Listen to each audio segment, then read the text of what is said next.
زكريا إذ نادى ربه نداء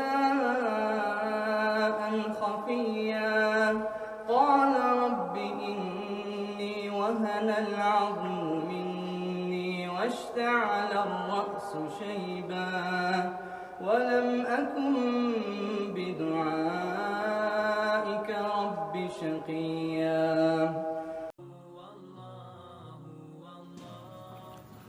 Assalamu alaikum.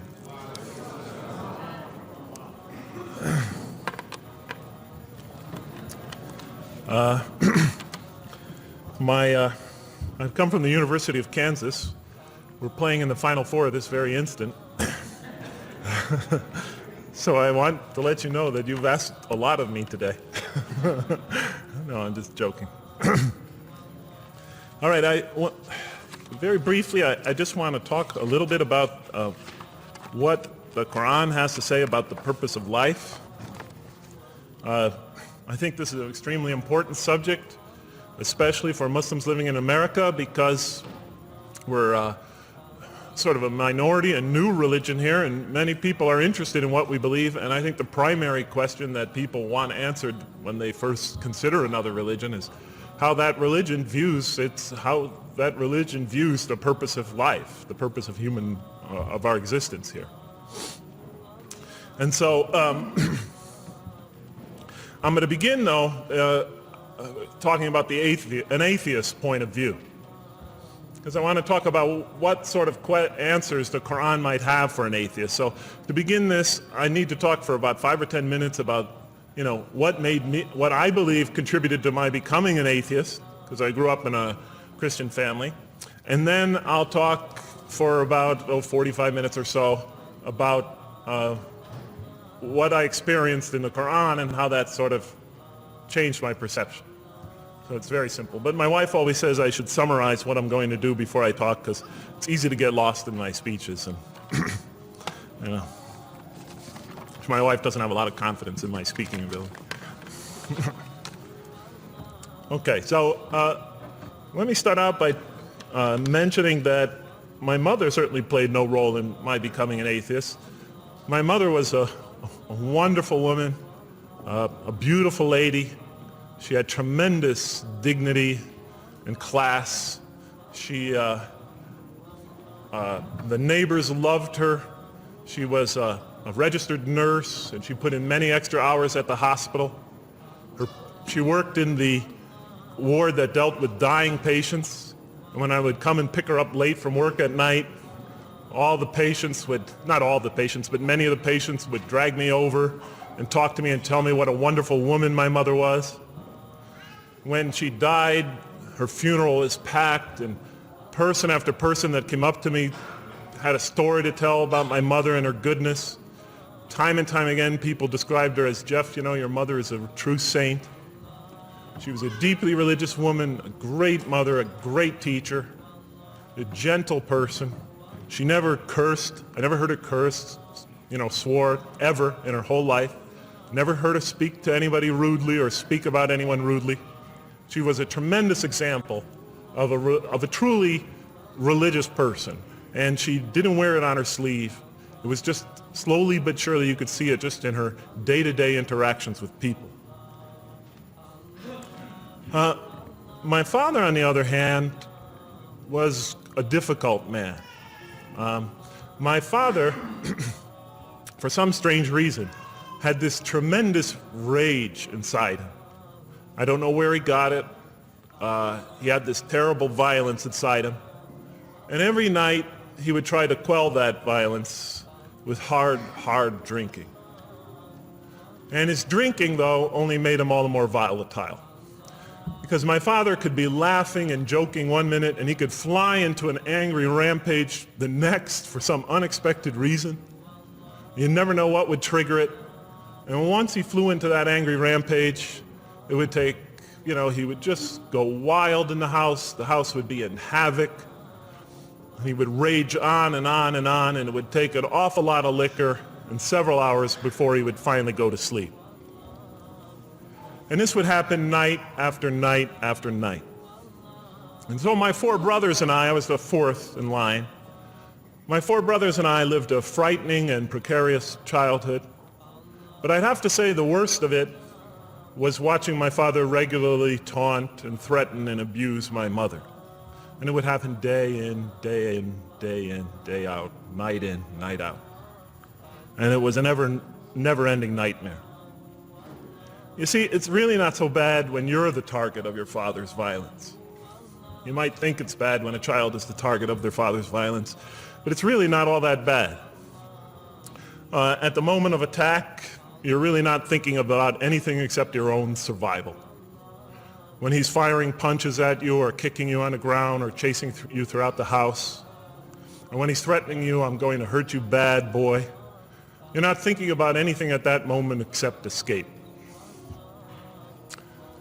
While all that's going on, you're not thinking about the aftermath or consequences, the psychological repercussions or anything like that. And when it's all over, you might even excuse the onslaught because you figure maybe you somehow deserved it. If not for what you did this time, maybe for something you did in the past. You could always put the blame on yourself. But a far worse fear is the terror that overcomes you when you watch your father go after your mother. Because she's the only source of warmth and kindness, of love and protection that you know. And if he were to take that away, from a little boy's standpoint, then you lost everything. But far worse than the fear is the guilt. And it comes over you from several directions. First of all, there's the guilt that comes at you upon you from the growing antipathy you have towards your father. Because we're taught to love and respect our parents, and we are born with this natural bonding attachment to them. But when you watch something like this happen night after night after night, and this rage is growing inside you, you're being pulled in opposite directions. Then there's also, of course, the guilt that comes when you think that you might be the cause of this night's violence. Maybe something you said or did that you didn't even realize triggered it. Maybe just your father's dislike of you triggered an argument between your mom and him that is now raging on downstairs. But the worst guilt of all, and it is by far the very worst, is knowing that you did nothing to stop your father from hurting your mother. Because while he raged on against your mother downstairs, you hid in your bed and you trembled underneath the covers. Maybe you whimpered and you cried and you put the pillow on your head. And thus, you traded personal respect for personal safety. And with each such incident, you come to realize with ever greater and greater clarity, you come to realize your own weakness, your own impotence, your own incompetence, your own worthlessness, your own cowardice. And the hate grows and festers inside you, not only for the man that you call father, but for yourself as well. It is a terrible, terrible thing to make a young boy choose between his mother and himself. It is extremely unfair. I noticed that tomorrow there's going to be tomorrow morning a lecture about spousal abuse given by Dr. Shaheen Rizwan. I hope you'll all attend it. I think it's a very important subject. When I was little, I used to daydream about life without my father. I just wanted the violence to go away. I wanted not to be afraid anymore. I felt like I was trapped in a bad dream and there was no way out. And so I prayed to God again and again and again to remove my father from our lives. But he was always there, and very soon I began to wonder if God really was. I could not fathom why God would subject my mom to such lifelong punishment. Could not imagine what great sin she must have committed, or that we, her children, must have committed to deserve my father. I didn't have the maturity to sort out such questions, but I had enough fear and anger to provoke them. I was too young to see the wisdom in allowing my mom to suffer the violence and abuse of my father. I was too young to understand why God would let innocent children tremble night after night after night in their beds. fearing that they might not see their mother the next morning. I was too young to see how the mercy of God could even extend to my father with all his terrible failings. All I could see in my world was chaos and violence and fear, and so it became easy for me to question the existence of God, and I began to do that at a very early age. I think I'll even say that the turmoil of the 60s and 70s, that's the age when I was a teenager, late 60s, early 70s, only reinforced my skepticism.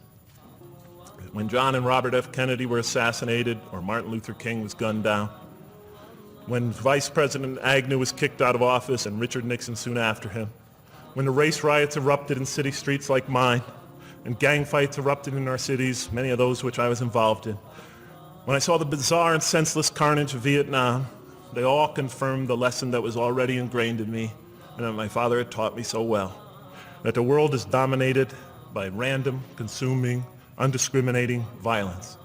And very soon I began to ask why. Why would God make it that way? Why wouldn't he just pop us into heaven from the first and spare us all this suffering? Why does he let little children in Vietnam get napalmed and run down the street naked on fire when they had done nothing to deserve it?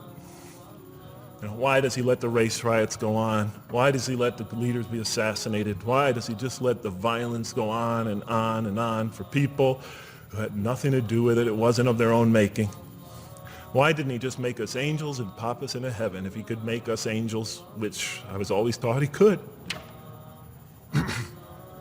Why did he make us so susceptible to sin? Why didn't he make us impervious to it, like he made the angels? Is this the best world he could create, I thought? Is this the most perfect world he could create for our existence, for our beginning? I just couldn't figure it. And all the explanations I received from priests and doctors and lawyers, from whoever, spoke to me or taught me, they just didn't make sense to me. In any case, so I became an atheist when I was 16, even though I was going to Catholic school at the time. Declared myself an atheist in one class. It was a confrontation between me and a priest. We were talking about God and the purpose of life. And I expressed my views, and he said, well, then you don't believe in God. I said, well, I guess I don't. And then through my junior and senior year of high school, I got an F in religion, even though I continued to do very well on the tests. In any case, when I was 28, to make a long story short, some friends of mine gave me a copy of the Quran. And one night I was sitting in Diamond Heights, my apartment in Diamond Heights in San Francisco. I was working that time at the University of San Francisco. I was 27, 28 at that time, I can't remember. And I ran out of stuff to read, and I took this gift that my friends gave me and I began to read it. And I came to the first verse. Well, I opened the Quran, read the first page, then the second, and then very quickly, in the second surah, about 37 verses into the Quran, I came upon the story of mankind. And I have to admit, I read through it very quickly. It was about 9-10 verses long, story of the first man and woman. And I recognized some of the details. It was similar to what I had learned when I was a child, but I noticed that there was something wrong. It was apparent to me that whoever authored this Quran, of course I wasn't a Muslim at the time, so I didn't have any idea who that was, whoever authored this Quran clearly did not understand the real meaning of the story. Because they had obviously gotten the details confused. They didn't even understand the whole purpose of the story. And so I just read through it once, and then I read through it again, just to try to see what kind of point the author was making, and then I read through it a third time and a fourth, and then I realized this is something strange going on here. I'm going to read this much more carefully. I'm going to need to go through this story line by line, verse by verse, because it's obvious that the author is trying to bring out another point. And I wasn't quite sure what it was, but definitely he packs a lot of meaning into almost every word.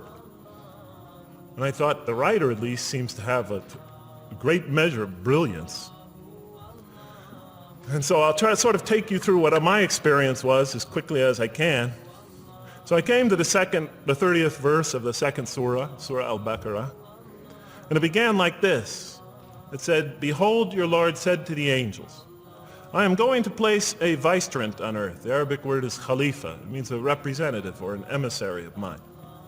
"I am going to place a vicegerent on earth, And they said, the angels said, will you place therein one who will spread corruption and shed blood, while we celebrate your praises and glorify your holiness? And God said, he said, truly I know what you do not know. See, that's the verse that hooked me. That's the verse that caught my attention. That's the one that kept on making me read the story again and again and again. Because listen to the way it begins. Behold, your Lord said to the angels, I'm going to place a representative of mine on earth, a vicegerent of mine, an emissary, one who acts on my behalf. I thought, that's not the way it goes. You're not supposed to be placing man on the earth in some positive role, some elective office. You place man on earth as a punishment for his sin. Clearly, I knew the author didn't quite get the point. But still, it was an amazing line. But then I come to the next line, and it says, and the angels say, will you place therein one who will spread corruption and shed blood, while we celebrate your praises and glorify you? I looked at it again. I couldn't believe the question. They said, will you place therein one who will spread corruption and shed blood, while we, the angels, celebrate your praises and glorify you? I looked at that and I said, exactly. That would be my question. Why would you create this being, supposedly for some positive role, when he's capable of doing tremendous wrongdoing? When he could spread corruption and shed much blood? Why would you create this violent and pernicious creature when you could create angels? As the angels clearly say, while we, the angels, celebrate your praises and glorify you. They were asking one of the most fundamental questions in the entire history of religion. Why create you, man, this utterly fallible creature, this creature who could rebel against God's will, who could do such tremendous wrongdoing, who could wreak havoc like no other creature on earth, when you can make them angels? And look where the question is being asked. It's being asked in heaven. It's almost like saying, look, why don't you just make him angels and be up here in heaven with us, you know? Why don't you just make him angels, pop him into heaven, he's fine.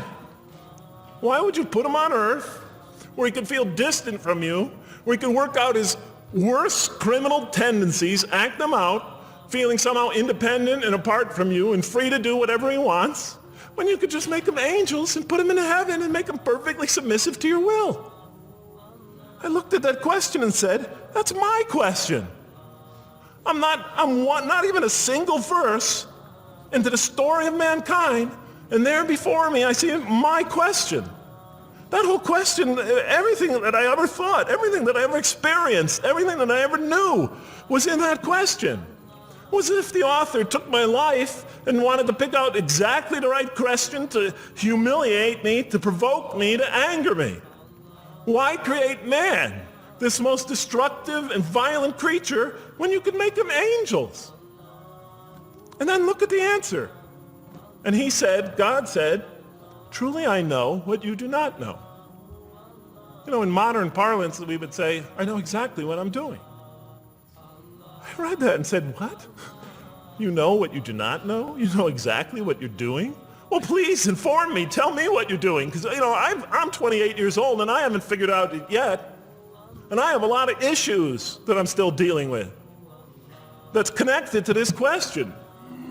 You can't just get off that easy. You can't just tell me you know exactly what you're doing. Not after what I've been through. Not after you made me this way. And then I realized, of course, I was arguing with a God I didn't even believe in.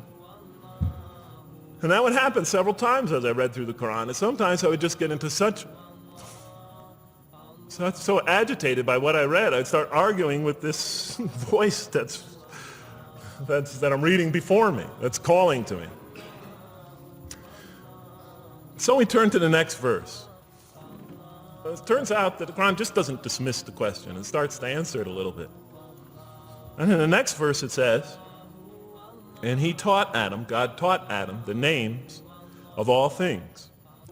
And then he placed them before the angels and said, tell me their names if you are right. So this verse is clearly referring to the previous one. But notice what it says. Now, from my own background, I remember Adam naming things. But it wasn't connected to any answer to any philosophical question. But here, notice what it says. And he taught Adam the names of all things. And I realized already, just from the first verse, you got to read these verses very carefully because it's packed with a lot of symbolism and meaning. And he taught Adam the names of all things. So here we see Adam is not only just a creature who knows how to name things, who's acquiring the gift of language, but he's also a learning creature. God is teaching him. Now right here, right in this verse, and it'll come even clearer in the subsequent verses, that the very first thing that the Quran is going to emphasize here is man's intellect. He is a learning creature. He is taught. And what is he taught? What is one of the great intellectual gifts he's given? In response to the angel's question, the gift of language. Because through language, mankind can not only learn, but he could learn things not only through his own experience, but he could learn things that other people have experienced of times and places that are hundreds, thousands of years and miles separated from him.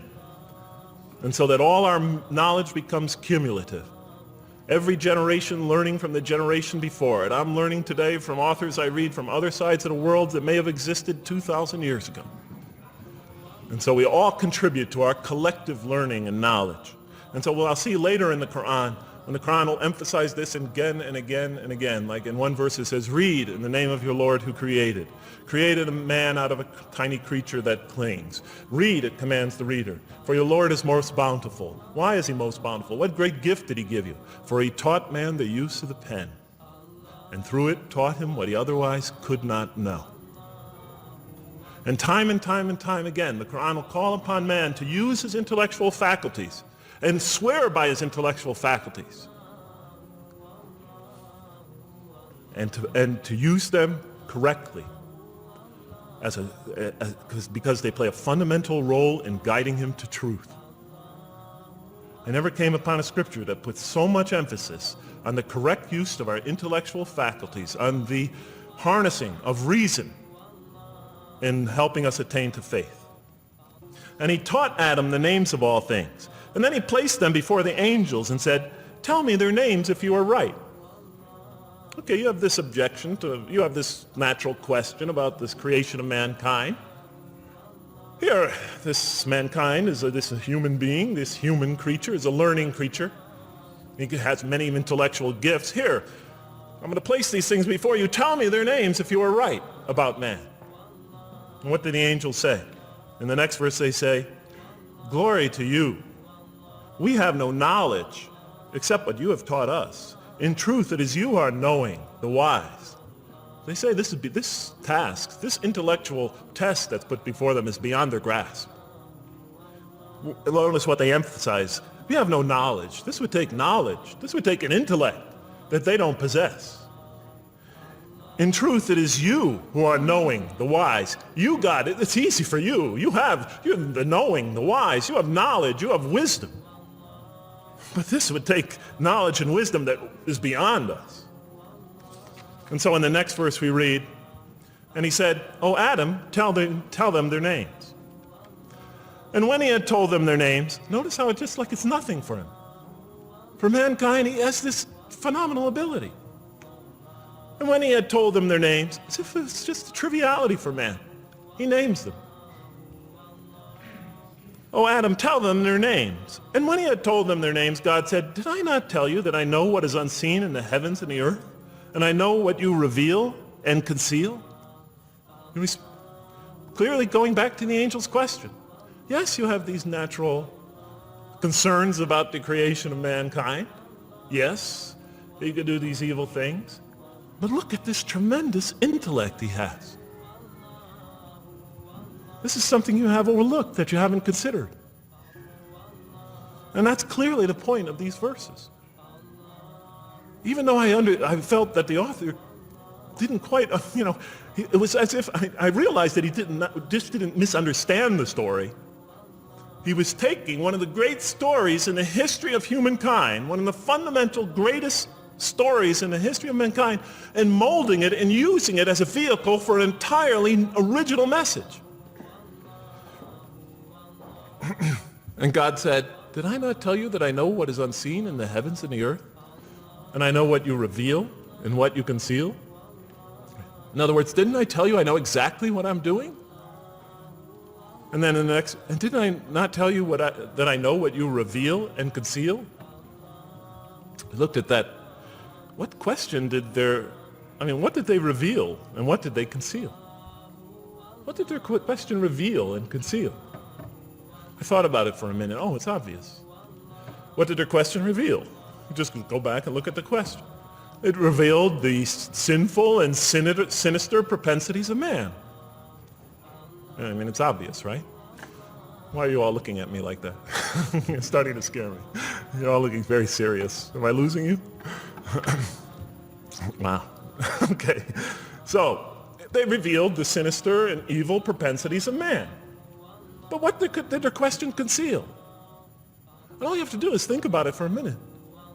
Human beings, yes, they could do evil. Yes, they could do wrong. Yes, they could create misery. But they could also do exactly the opposite. They could choose to do evil. They could choose to do tremendous good. They could choose to do tremendous violence. They could choose to show tremendous compassion. They could choose to live by falsehood. They could choose to live by the greatest truths. They could be terribly ugly. They could be terribly beautiful. And up until that point in my life, I, like the angels, that only saw one side of the coin. For the first time when I read that verse, believe it or not, it was an eye-opener for me. I had always been obsessed with the evil potentials of human beings. When I read that verse, I realized that, and I had a great example right in front of me with my own mom. I realized that I had been blinded by only one side of human nature. So we go on to the next verse. And behold, we said to the angels, bow down to Adam, and they bowed down. But not so Iblis. Iblis is like the father of Satan. Satan's satanic beings, forces, creatures, existences. He refused and was arrogant. He was of those who reject faith. An interesting statement. And behold, we said to the angels, bow down to Adam. And they bowed down. Bowing down could symbolize two things.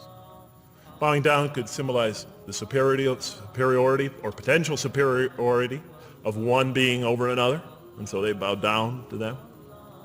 Bowing down could also mean that they serve that creature in some respect. Of course, the Quran says that all beings serve God, all created beings serve God.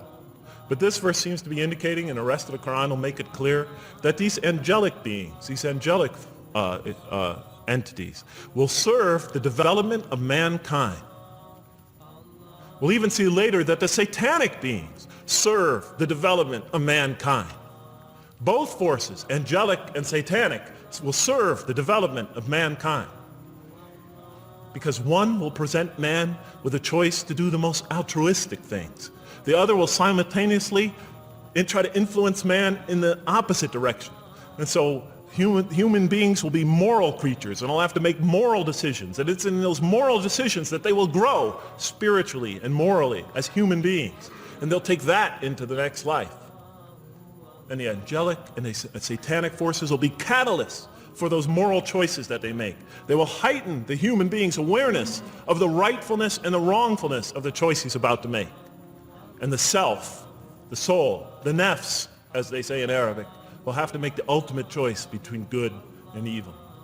And that choice, that test will come again and again and again as human beings either grow or decline. And those tests will come again and again and again to try to help him towards his spiritual evolution, to bring him back, but that choice is ultimately ours. But I'm getting ahead of myself. And so we said to the angels, bow down to Adam, and they bowed down. But not so Iblis. Iblis is Satan, this rebellious force, this evil prompter, the one who whispers into the human heart. He comes into being. And with the introduction of Satan, we have the introduction of evil, that evil influences on human beings. And notice why Iblis does not bow down. He refuses because he was arrogant. You know, we often hear what's the root of all evil? In the West, it's always money, greed, etc. Here the Quran says that, seems to be saying that the root of all evil is not always material wants. It's not always money, it's not always greed. At the heart of evil is arrogance. Putting yourself above all others. of assigning to yourself special priority and neglecting the rights of others, of pride and arrogance and envy, the source of evil. He was of those who reject faith. I looked at that verse and I said, okay, I get why you would create angels to sort of influence man in a positive direction. But why in this story now are you introducing Satan? What sort of role was Satan play? And then, of course, you just think about it for a minute and you say, yes, the story is telling us that on one hand, we have these magnanimous urgings come from one direction. On the other hand, we have these satanic urgings coming from another direction. In other words, the Quran is telling us that man is not only a learning creature, but he's a moral creature. He has understanding of right and wrong. And God infuses those, allows those influences to come to him. Man is not only an intelligent being, but a moral being. And so, the Quran is not all that difficult to understand. You just sort of read it, I found, and you just sort of follow your nose through it and see what it's saying. I'm sure as most of you in this audience know. Okay, so we see that man is not only a learning creature, but he is a moral being as well. There's another verse in the Quran that says, by the soul and that which whispers into it, or which breathes into it. It's morality, it's immorality, and it's God consciousness. Both of these we are under the influence of. And God allows us to be under the influences of. He creates us to be exposed to both influences. And then the verse says, truly he is successful who causes it to grow. Causes his soul, his self, his real self to grow. And truly he is lost who stunts it, who disallows, who destroys his personal growth. So mankind is not only an intellectual being, but a moral being.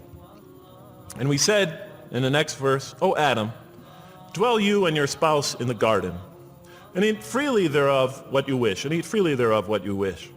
But come not near this tree, for then you will be among the wrongdoers. I looked at this verse and I was, starting to wonder if the author was drifting back to the old story again. I was confused. And we said, O Adam, dwell you and your spouse in the garden, and eat freely thereof what you wish, but come not near this tree, for you will be among the wrongdoers. I thought it was drifting back to the old story. Man sins, man's punished for his sins with earthly life.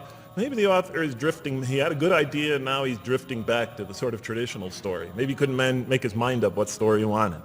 Except for a couple things about this verse, and this happened with almost every verse as I read through it, is that the whole tenor of the passage is sort of not what you would expect. I noticed that the Quran in this story has a tremendous penchant for understating things. Because it says, and said to Adam, dwell you and your spouse in the garden, and eat freely thereof what you wish, to Adam and his spouse. But come not near this tree, for you will be among the wrongdoers. There's no sense of God being threatened by the possibility of man eating from the tree.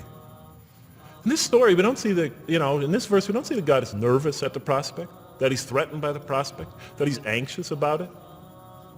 The tree that he picks, it seems like he's just picking out any tree. Nothing special about the tree. Go not near this tree, for you will be among the wrongdoers. Satan will later come to him and tell him it's the tree of eternal life, of a kingdom that never decays. Turns out to be a complete falsehood in his part. Nothing special about the tree. It's just a tree. God's not nervous at the prospect at all. In the tradition that I came from, God is threatened by the prospect. He has to put an angel with a fiery sword by to protect the tree so that mankind never goes next to it again. I'm not putting it down, I'm just pointing out the difference of the story. They're both beautifully told. But he has to guard the tree. Why? Because if they eat from it, they'll become gods like us. This man, he already has a rebellious nature. Can you imagine if he eats from this tree? Can't let him get near that tree. But here, just, calmly says, but if you do, you will be among the wrongdoers. God is not worried about himself. It's just warning man, making it clear that if you do this, you've committed a wrongful deed. Again, the whole tenor of all these verses that you read through it is God knows exactly what he's doing. Okay, next verse. But Satan caused them to slip and expelled them from the state in which they were. And we said, go you all down, some of you being the enemies of others, and on earth will be your dwelling place and provision for a time. What? I said? I mean, you know, I was expecting now the rage, the anger, the violence, the jealousy. That's what I was expecting. Okay, they eat from the tree. Where's the rage, the violence? I'm going to punish you now. You're going to sweat on earth. And you're going to suffer, and you're going to stub your toe, and you're going to work, and you're going to labor. And you're going to die there for what you did. And where is the woman? Right? And the woman. Right? She's the one who's going to suffer the most. Right? She'll have to suffer labor pains and monthly cycles. Right? And bleeding and crying out when her children come into the world. She'll scream out. And worst of all, the greatest humiliation, the man will rule over her. When he's obviously her intellectual inferior because she and the angels she and Satan seduced him, and he just bumbled along and didn't commit a real, wrong deed. Well, I don't mean to make light of it, but the story is obviously different, though. No threat here. As a matter of fact, look at the way it says, "O Adam, dwell you and your spouse in the garden, and eat freely thereof what you wish. But come not near this tree, for you will be among the wrongdoers." Then they make the mistake. But Satan caused them to slip and expelled them from the state in which they were. And we said, go all you down, some of you being enemies of others, will be adversaries of others. Some of you will be adversaries of each other, and on earth will be your dwelling place and provision for a time. This is not a deity losing it. If you look at it, I mean, on earth will be your dwelling place and provision for a time. That's not the words of a God that has lost, that is really extremely upset. On earth will be your dwelling place and provision for a time. When I walked into the hotel today, and they said, and it's this nice one up there, I don't know the name, I can't remember the name of it, but that's a continental breakfast.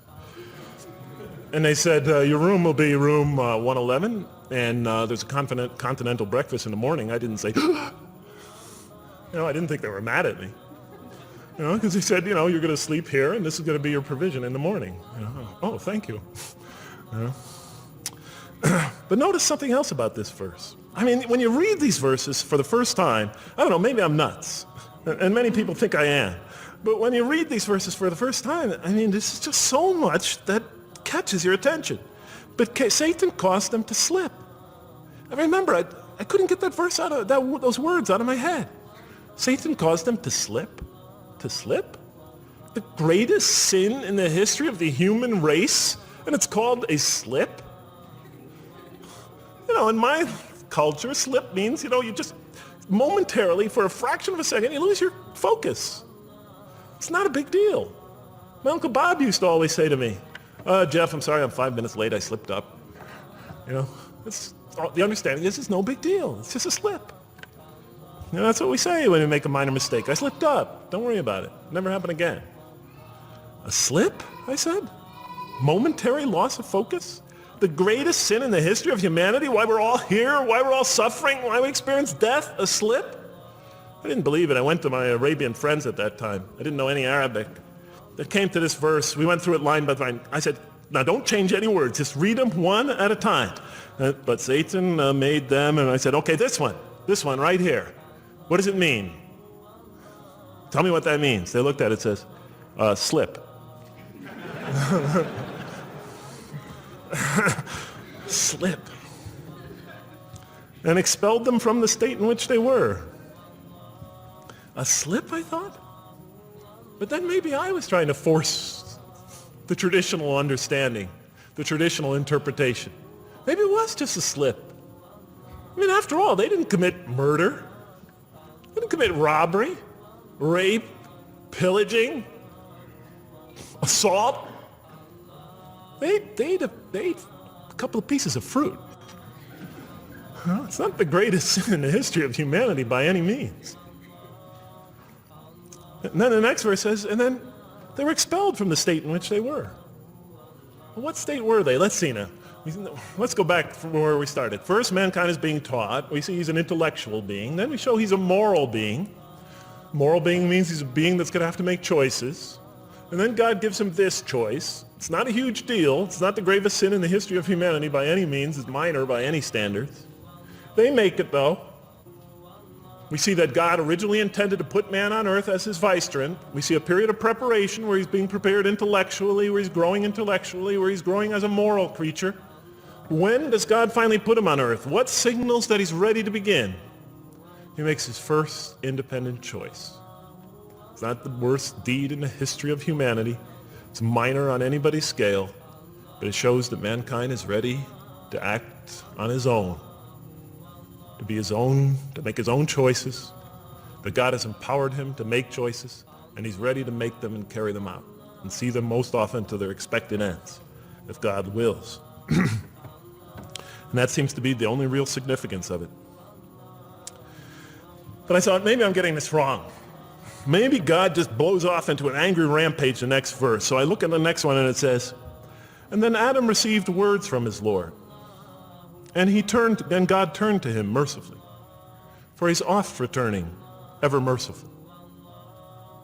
Well, if I had any doubts up till now that God is not enraged by what this has happened, that God hasn't prepared mankind for this choice, for what was eventually going to happen, that all this was preparation for mankind to begin his earthly sojourn in this famous allegory. If I had any doubts before now, I had them, certainly didn't have them after reading this verse.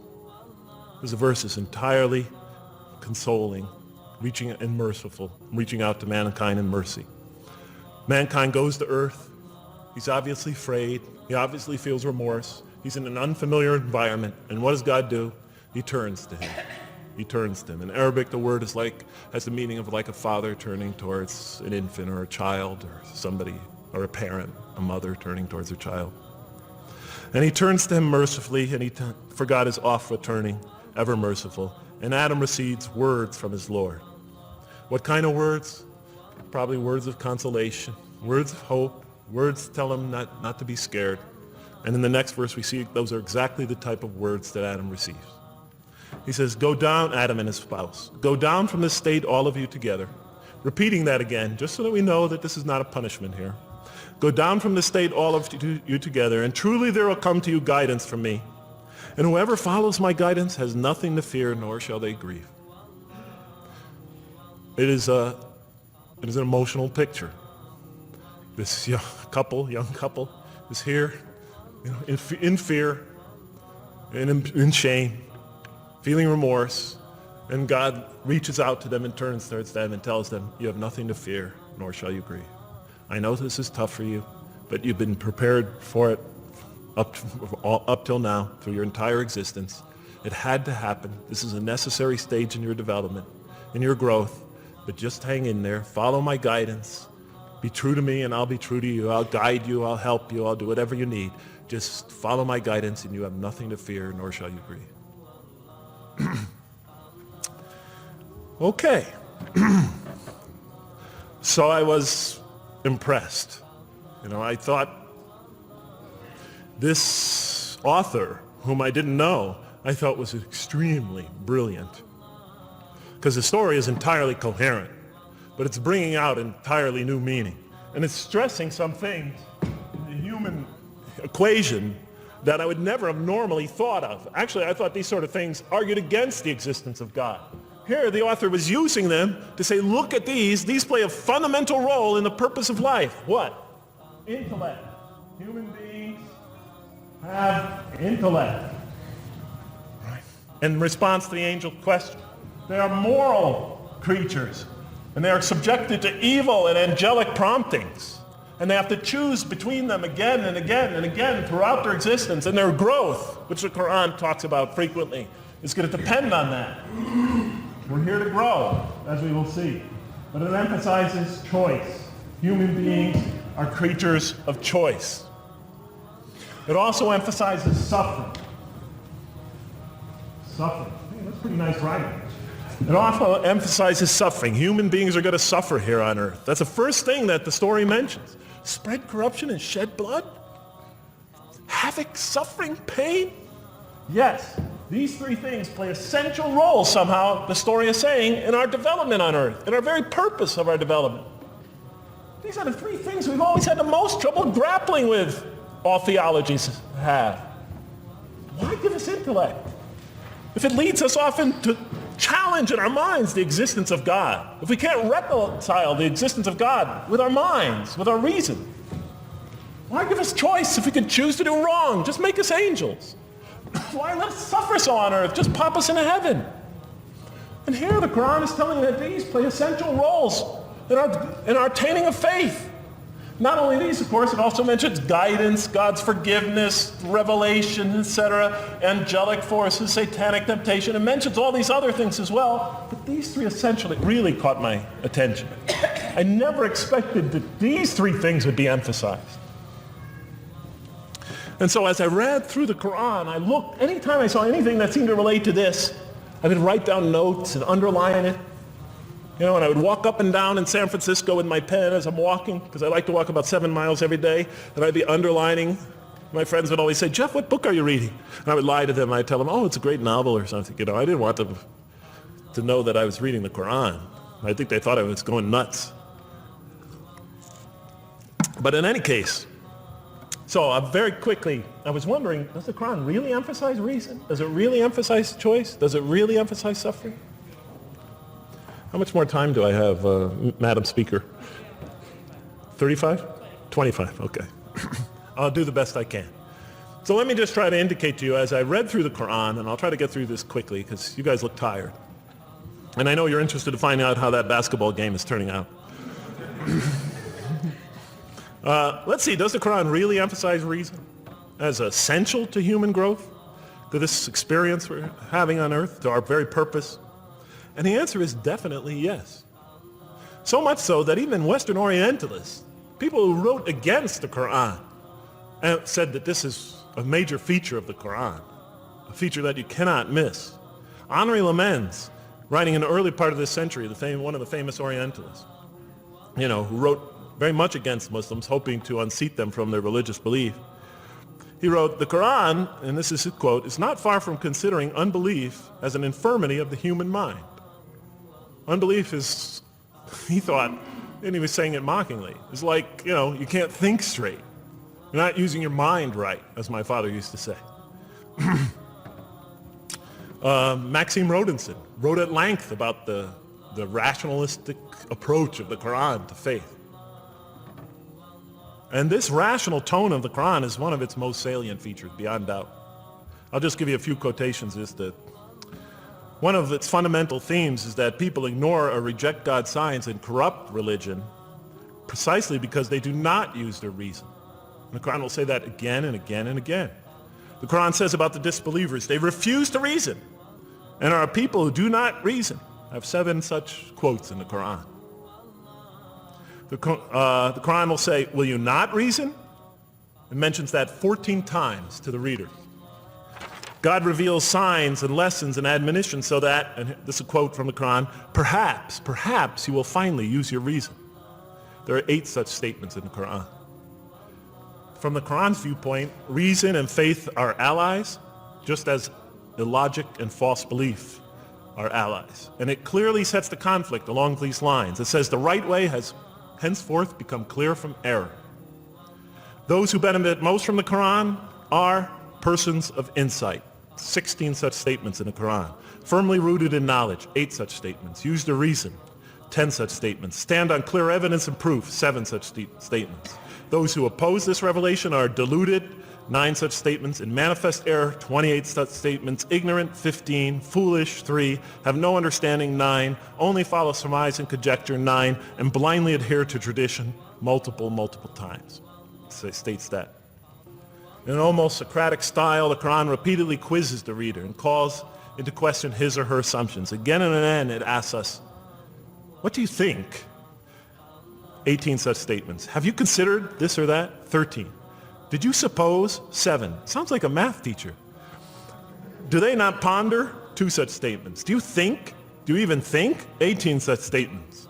The message is clear.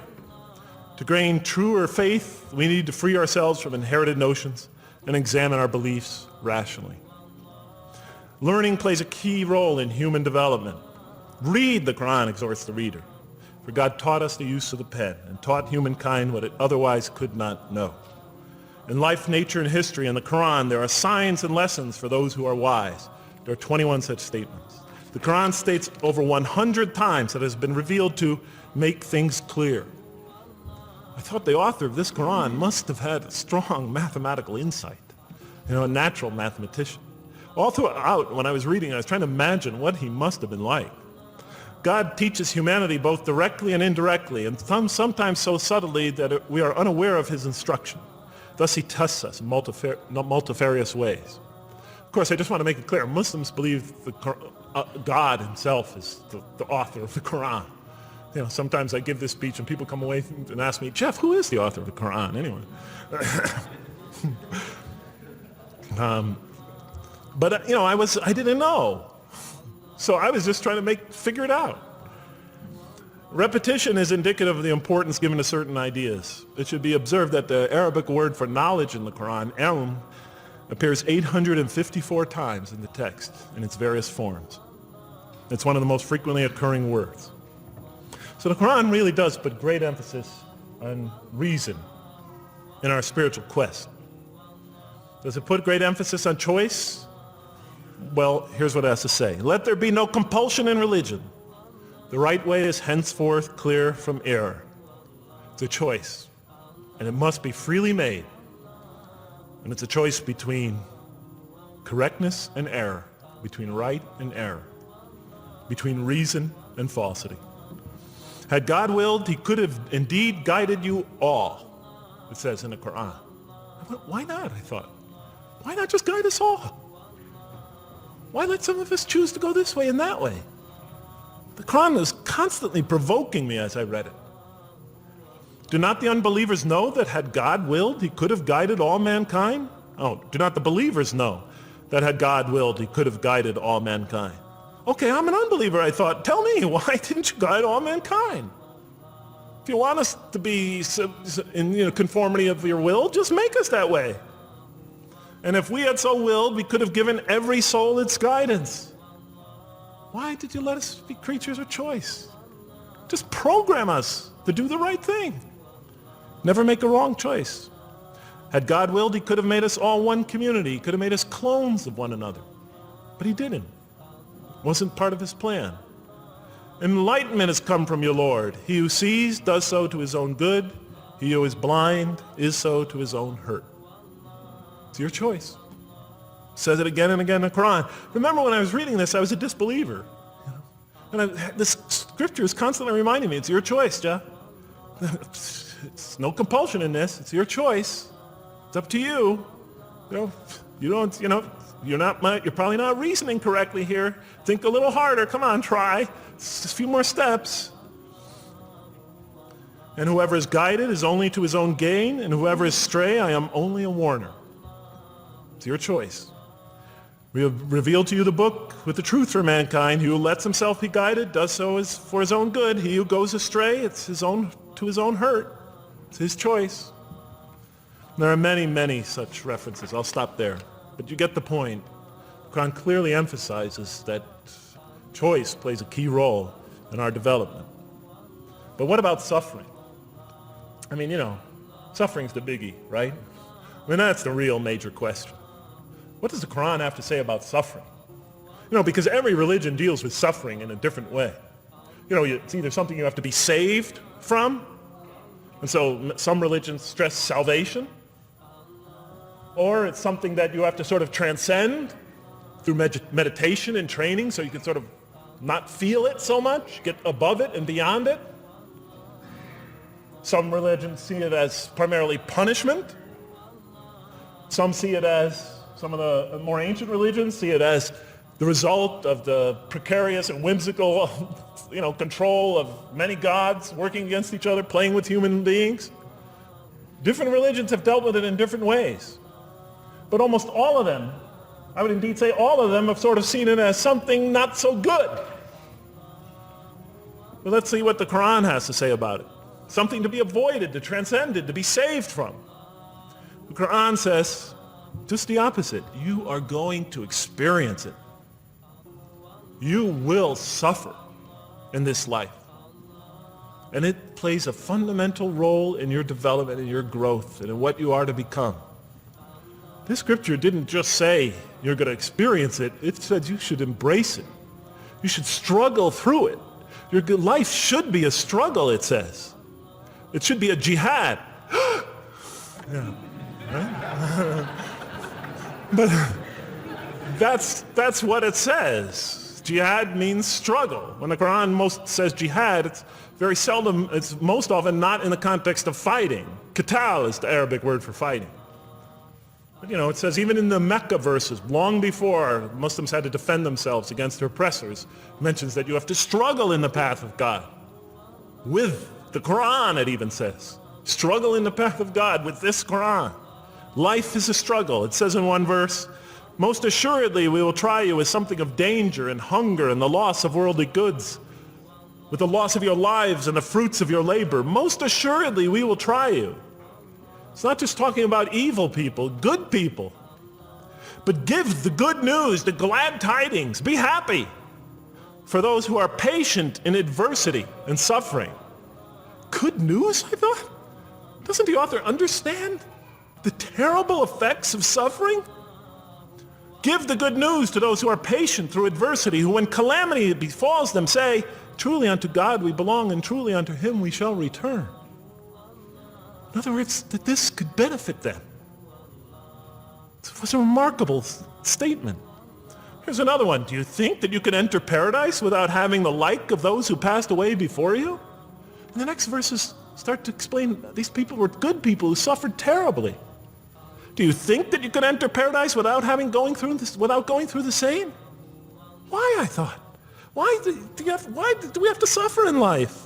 Misfortune and hardship befell them, and so shaken were they that the apostle and the believers with him would exclaim, when will God's help come? These are good people. When will God's help come?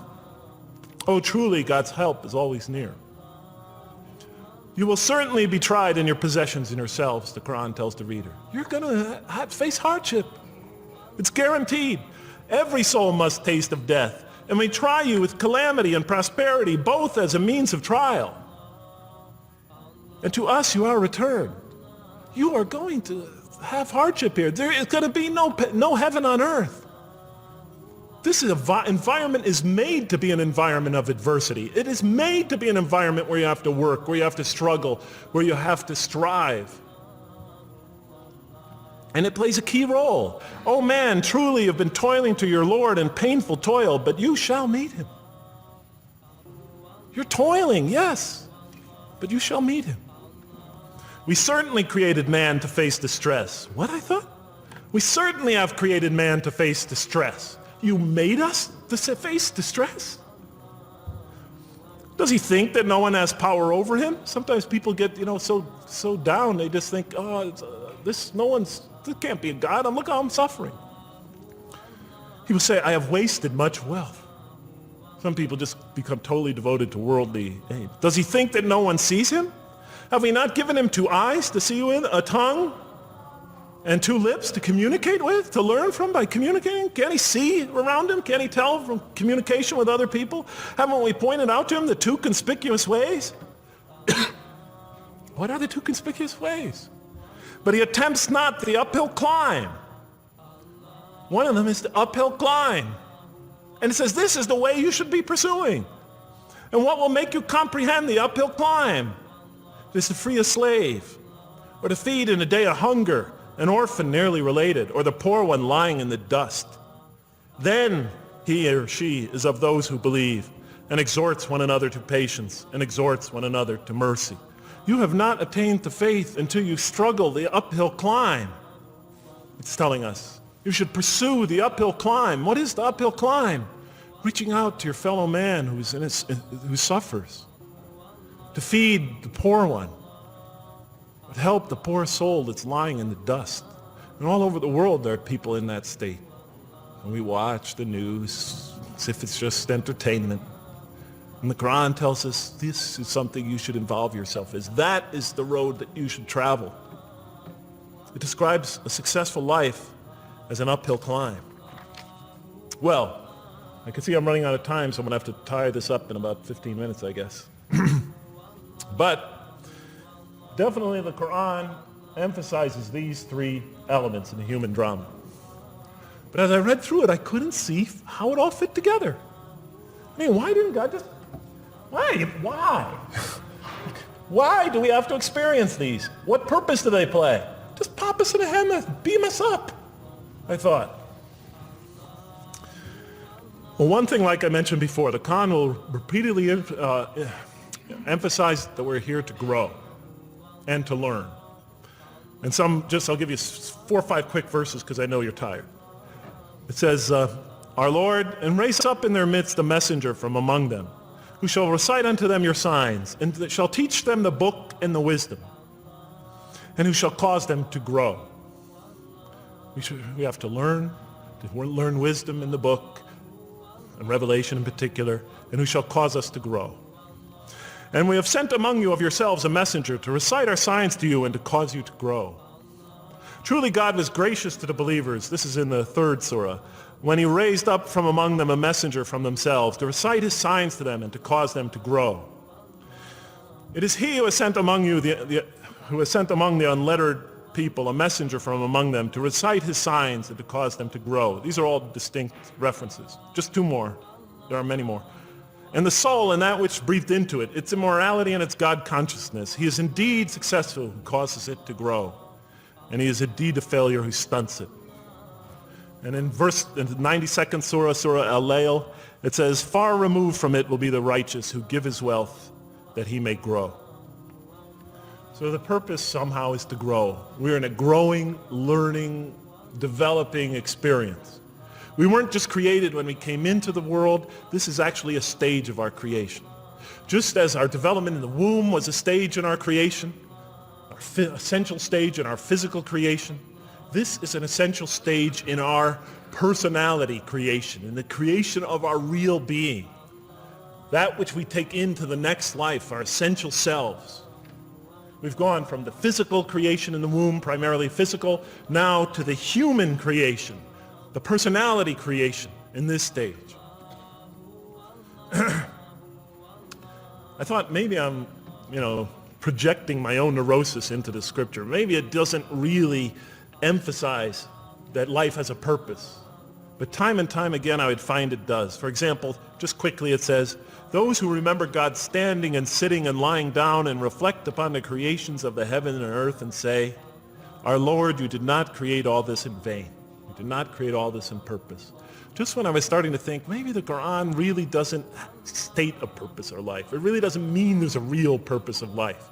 Maybe I'm reading into it something that is there. I would come upon verses like that would force me to just read a little further, make me think, well, maybe it's just around the corner. We have not created the heaven and the earth and whatever is between them in play. If we wished to take a sport, we could have done it by ourselves, if we were to do that at all. God doesn't create to satisfy his whims or fancies or entertain himself.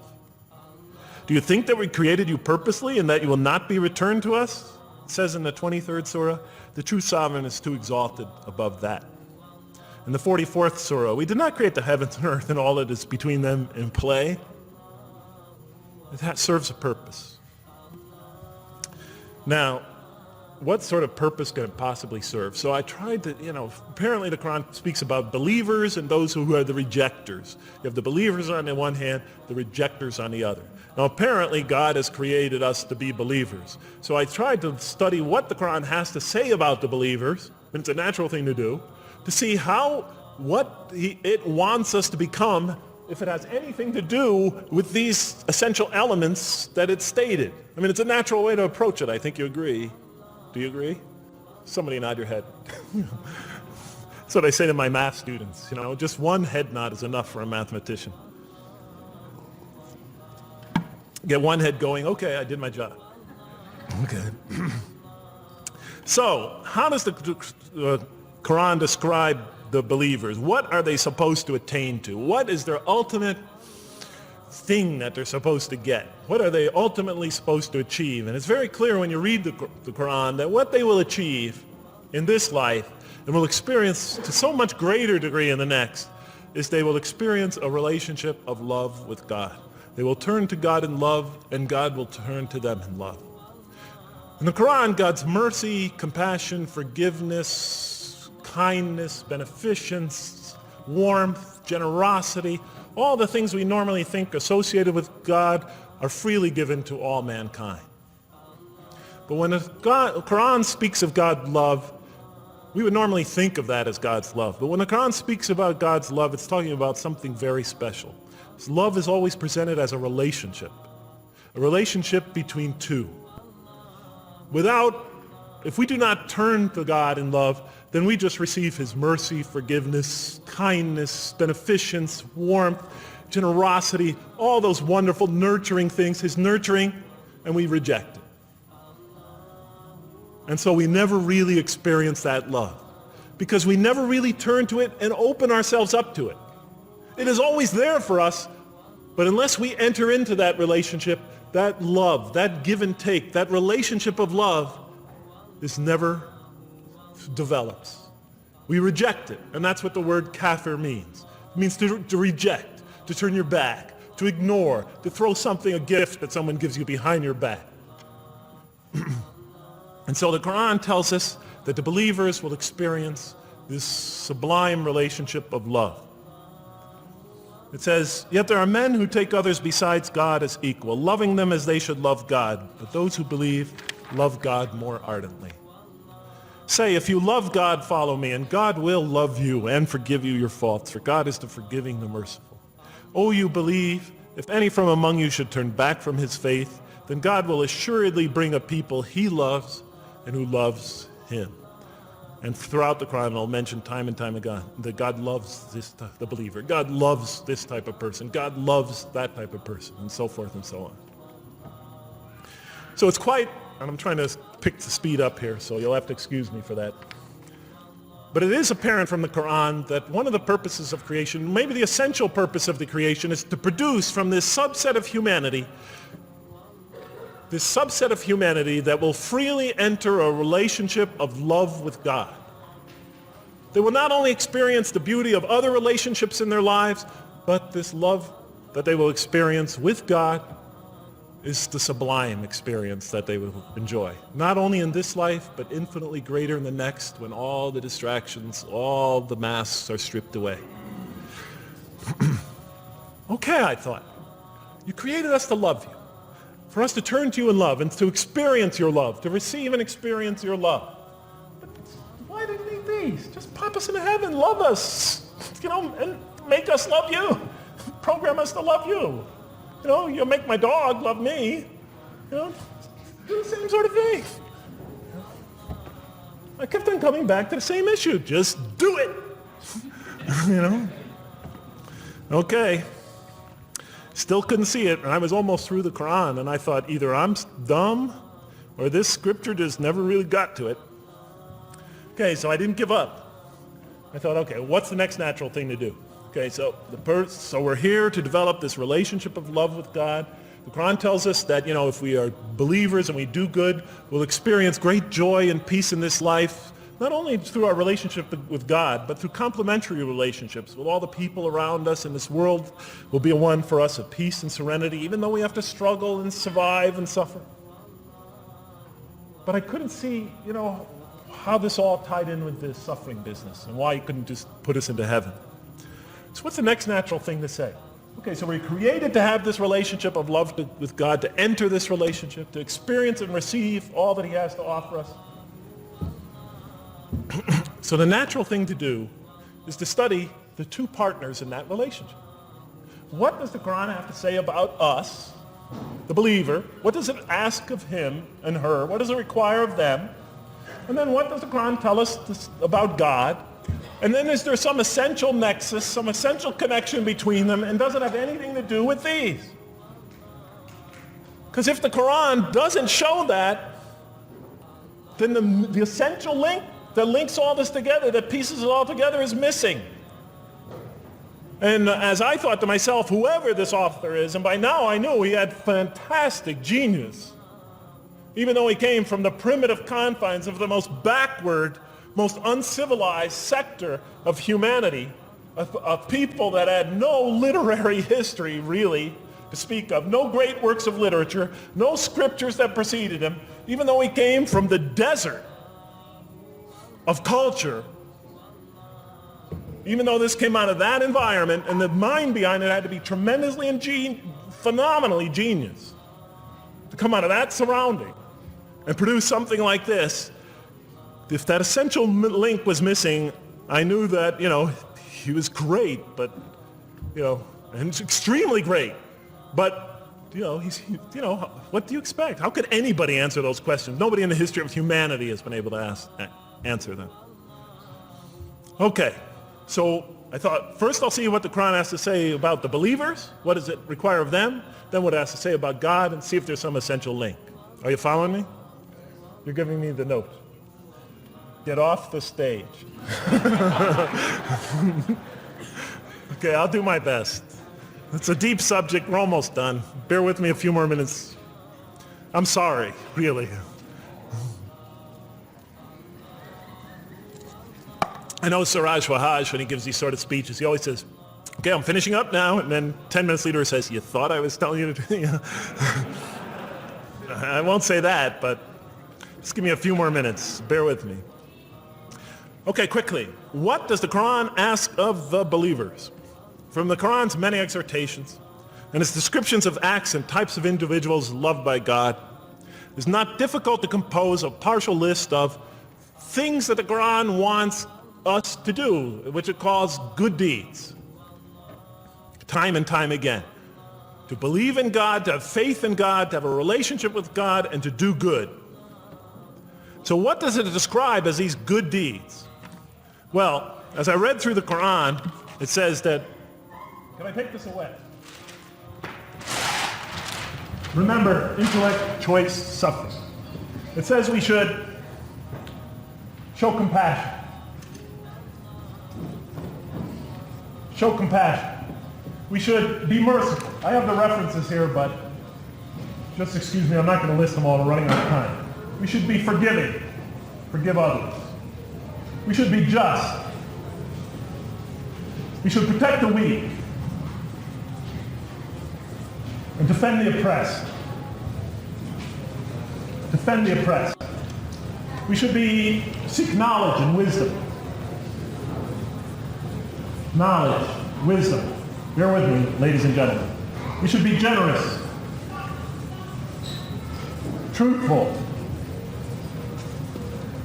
and we should be peaceful. And we should love our fellow man. Love others. I'll just give you one verse because I know we're running out of time, Madam Speaker. Truly those who believe and do good will the most merciful endow with love. And to this end we have made this scripture easy to understand in your own tongue, so that you might convey a glad tiding to the God-conscious and warn those given to contention. So, to this end we have made this easy to understand, so that we'll learn to love others. Okay, that's all I'll say about that. I would like to say a lot more, but I don't have time. Now, what does the Quran tell us about God? You have to realize I'm just about through with the Quran here, on my first time reading it. And now I was really caught. I searched my head. What does the Quran tell us about God? It tells us nothing could be compared to him. That he's outside anything that we may compare to. That our definitions do not encompass him. That our reason cannot comprehend him. That he is transcendent and we are finite. That he is immortal, he transcends time and space and we are bound by it. That he is immortal, we are mortal. He is uncorporeal, we are corporeal. That we have no way of comparing ourselves to him. Nothing could be compared to him. I thought, oh my God, I'm so close and yet so far. Because I'll never understand the essential link between us and God and why these three things fit into place. Because the Quran tells us that we could never really quite understand God. Or at least that's the way I thought. And so I put down the Quran when I had finished it, and much to my dismay, I was honestly disappointed because I thought the author made a brilliant try, but he never quite made it. And so I was sitting in front of, about 3-4 weeks later, I was sitting in Diamond Heights in my apartment watching a football game, I think it was. And you know, sometimes things just slip into your minds when you least expect them, and I'm sitting there watching it, and all of a sudden into my mind came a thought, and I said, wait a minute, the Quran does tell us so much about God. It tells us again and again and again, but somehow I just missed it. Just skimmed over it every single time. Because if you turn to almost any page, if you turn to the beginning of any surah, you could see time and time again essential information about God that I just thought was sort of a literary device, something to make it just sound more beautiful. Because if you turn to the beginning of any surah, you'll see the words Bismillahir Rahmanir Rahim, in the name of God, the most merciful, the most compassionate. If you read almost any passage, long passage, when you come to the end of it, it's punctuated by dual attributive statements like God is the merciful, the compassionate, God is the forgiving, the gentle, God is the kind, the protector, God is the generous, the truthful, God is, and so forth and so on. There are tens of thousands of such references in the statements in the Quran. What the Quran defines as God's most beautiful names, his attributes of perfection, repeated again and again and again on almost every page. And as I sat there, sitting by the television, I started to jot them down in my, on my little piece of notebook there. Same notebook I used to jot these down before. And I began to list from my own mind the attributes of perfection as I remembered them. And they were, God is the compassionate. God is the merciful. God is the forgiving. God is the just, the protector, the defender of the oppressed and the weak, the knowing, the wise, the generous, the kind, the truthful, the loving, the peaceful, the source of all peace, the truth, and so forth and so on. Every item I had listed in my list for the qualities that we human beings are supposed to develop, the Quran was telling me had its infinite source and perfection in Allah, in God. And then all of a sudden all the pieces fell together. Then I suddenly saw it, as I see most of you probably see as well. That now, suddenly it all began to make sense to me. In what way do I say that? Well, it was now obvious why we had to develop these qualities. It was now obvious how these things on the floor here fell into place. And I'll just say it clearly. We're here to develop a relationship with God, to become closer to God. But how can you become closer to God when he's transcendent and you're finite, when he's immortal and you're immortal, vice versa? When he's immortal and you're mortal, when he's unbound, fettered by time and space, and you are, and so forth and so on. How can you become close to that one? If I want to become close to you, I need to have something to share with you, something that we have in common. So for example, if I want to come close to this young man here physically, I'll approach him because we both have bodies and I can position my body closer to him. Physical presence, bodily presence is something we both share. If I want to become closer to that gentleman back there, if I want to become closer to him intellectually, I'll reason with him so we will have a convergence of minds because we both possess reason. If I want to become closer to one of my sisters on this side emotionally, I'll try to appeal to their sentiments because we both share feelings and similar types of experiences that generate those feelings. But how does one become closer to God? What do we share with him? We share with him exactly what he gave us. Because the Quran tells us that when we came into this life, he breathes into our spirit something of his spirit. And that we come into this world with the seed of these very qualities within us. And we could either kill them, stunt them, as the Quran says, or cause them to grow.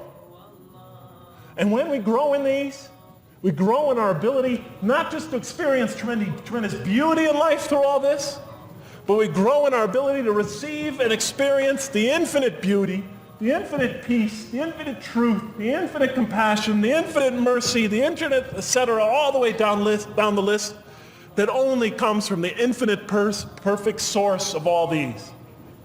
The more we grow in mercy, the more we grow in our ability to receive and experience in this life and in the next, to an infinitely greater degree, the mercy of God. The more we grow in compassion, the more we grow in our ability to receive and experience God's compassion in this life through prayer and through ritual and through contemplation and through other experience of others. And of course, infinitely more in the next life, the compassion of God. The more we grow in our truthfulness, the more we grow in our ability to experience God, the truth, because all truth comes from God. The more we grow in these things, the more we grow in our ability to receive and experience God's attributes of perfection. The more we grow in our ability to receive and experience His being. And that sort of nearness we are growing to Him is tied to our essential nature and to His. It's more than just physical nearness. It's more than just a convergence of ideas. It's more than just a convergence of feelings. It's a convergence of essential beings. It's the closest type of nearness two can feel, two can experience. I'll just give you a quick analogy, because this helped my children. Let's pretend I have a goldfish, a dog, and 3 children. 3 daughters, let's say. And I do have 3 daughters. No matter how much of my love, compassion, forgiveness, caring I pour upon that goldfish, it could only experience it to a tiny degree. It might not even really be aware of it. This is a very primitive creature. But my dog, on the other hand, when I show it all my kindness, all my love, all my compassion, all of what is essentially me, it can experience it to a much higher degree than my goldfish. And through its interaction with me, through its own trying to give its own self to me, we could experience a quite wonderful relationship. But my children, especially as they grow older and go through their own experience and their own development, could receive and experience all the love and the compassion and the forgiveness and the caring and the generosity and the protection, everything I have to offer. They could experience my being to a much higher degree than my dog ever can. And we could have a relationship of beauty that I could never have with my dog. As much as I love animals, having had 3 daughters, I know that the relationship that you have with 3 beautiful daughters could never even come close. No other relationship could approximate that. Of course, my relationship with my wife is also extremely beautiful, and she might hear this. And she's a wonderful woman, really. I mean, she's the source of so much beauty. But, okay, Madam Chairman, I am ready. So that seems to bring it all together. So now, I thought, wait a minute. That doesn't explain this. Why the intellect? Why the choice? Why the suffering? I thought, you almost had me, this Quran. You almost duped me. You almost tricked me, seduced me into accepting this philosophy. But wait a minute. What about intellect, choice, suffering? Why do we have to experience these? Why couldn't you just programmed us to be merciful, compassionate, forgiving, etc.? Why do we have to go through all this? And then, of course, the answer came to me as quickly as I thought of it. So we are creatures, and we grow, and we become. And yes, and you can make us anything you want, but you can't contain any of those attributes I listed without these 3 things. In mathematics, we try, 3 premises that go into, proving a theorem. We try to see if we could take one of them away, and if it's essential. And all 3 of these are definitely essential. For example, you could program a computer never to make an incorrect statement, but it doesn't become a truthful computer. Never heard anybody say to me, Jeff, this Macintosh is the most truthful computer I ever saw. If it's programmed, it's not truth. You could program a CAT scan to help the sick, but it doesn't become compassionate. Never heard a doctor say, Jeff, if you want to see a compassionate CAT scan, you come right over here. Right? Because all those things, compassion, forgiveness, truth, caring, love, all are born out of choice, suffering, and reason. In order to do a compassionate deed, when we consider reaching out to someone in compassion, that person, first of all, that's inconceivable without the presence of suffering, an environment where there's suffering. And when we decide to help them or not, we reason in our minds, what is this going to require of me? It's going to require some suffering on my part, some of my giving of myself. And without that mental process, it doesn't become a compassionate deed. And if it isn't by choice, it's not a compassionate deed. It's that choice that makes it compassionate. Same thing with truth. Truth is a choice between telling the truth or not telling the truth. Oftentimes we tell it when we're at risk to our own personal loss.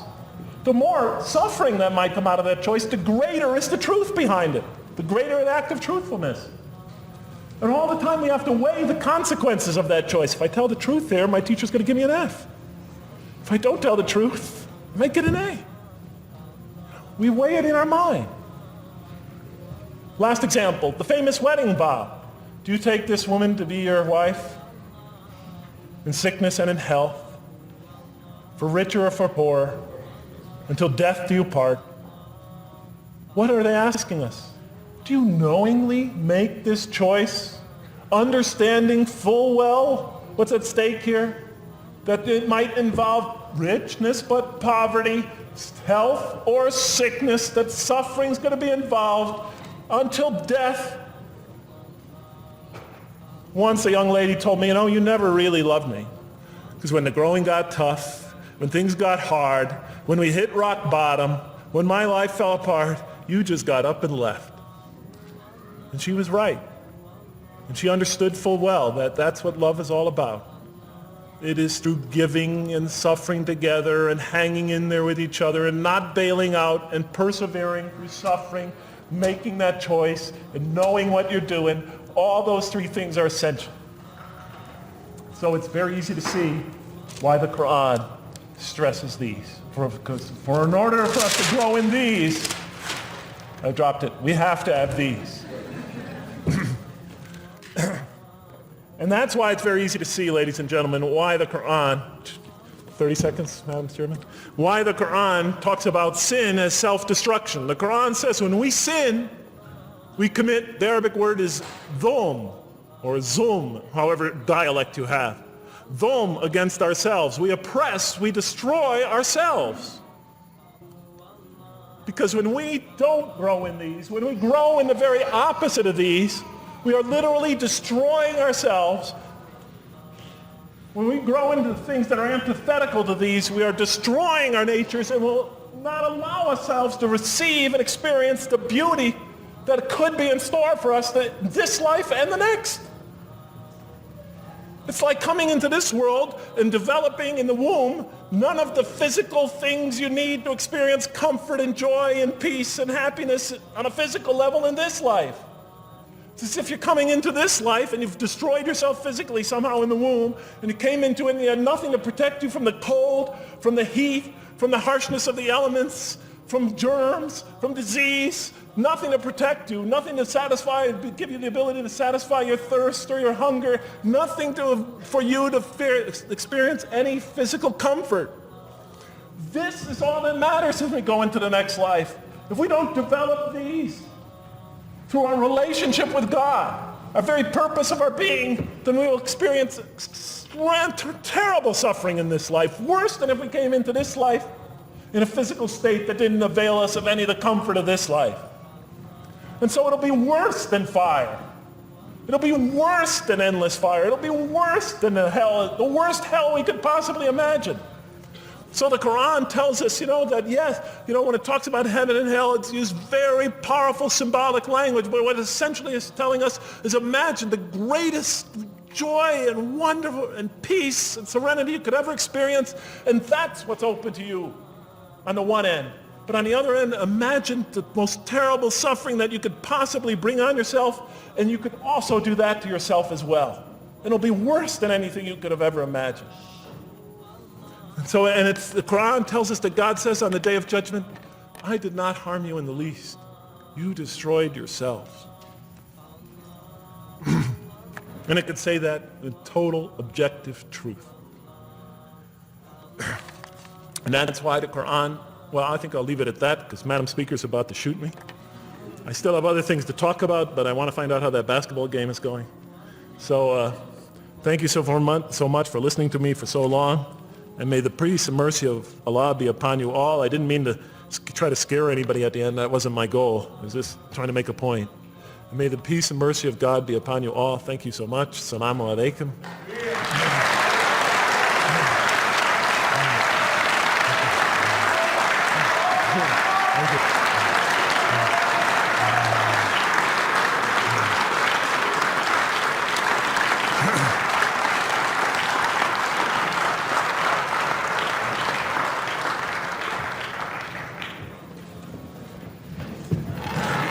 وإني خفت الموالي من ورائي وكانت امرأتي عاقرا فهب لي من لدنك وليا يرثني ويرث من آل يعقوب واجعله رب رضيا يا زكريا بغلام اسمه يحيى لم نجعل له من قبل سميا